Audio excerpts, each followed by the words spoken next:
siku ya 10, siku ya Idi, kuna ibada kubwa sana, ibada ya kuchinja, ambapo Bwana Mtume sallallahu alaihi wasallam anasema hakuna siku ambayo Allah subhanahu wa ta'ala anapenda watu wamwage damu za mnyama kama siku ya Idi ya kuchinja.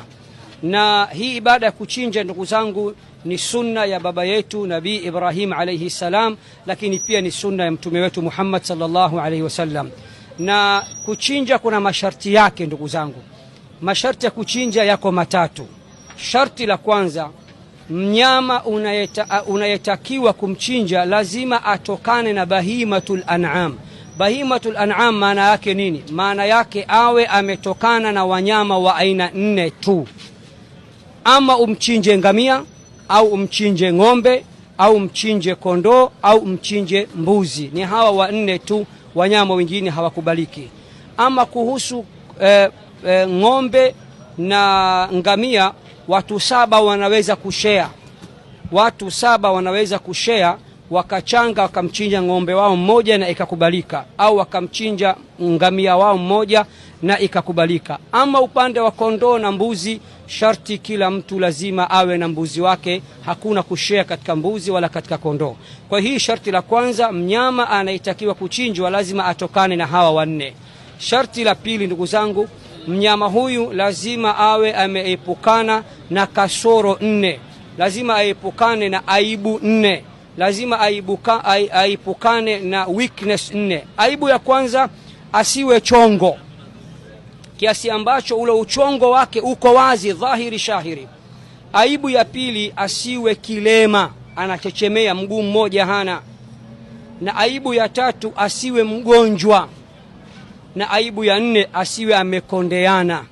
Kwa hiyo mnyama wako hakikisha awe ameepukana na sifa aibu hizi 4. Lakini pia mnyama wako hakikisha lazima awe amefikisha umri. Kama ngamia lazima afikishe miaka 5 ndo mchinje. Kama ng'ombe lazima afikishe miaka 2 ndipo umchinje. Kama kondoo lazima afikishe mwaka 1 ndipo umchinje. Na mbuzi lazima afikishe nusu mwaka ndipo umchinje. Na sharti la mwisho, mpenzi mtazamaji, lazima uchinje ndani ya muda wa kisheria. Na muda wa kisheria ni mara baada ya kuswaliwa kwa swala ya Idi na siku 3 za mbele. Subhanallah, ibada kuchinja haishi siku moja tu, ni siku 3 za mbele. Siku ya Idi na mwezi 11, mwezi 12, mwezi 13, ayamu tashriq zote unaweza ukachinja. Na kwa kumalizia, mtume amesema aliyetia nia ya kuchinja kipindi chote hichi hapaswi kukata kucha wala hapaswi kukata nywele katika mwili wake mpaka achinje. Hala ndugu zangu, tuchinje. Na nyama uifanyeje? Ugawe katika mafungu makuu mawili.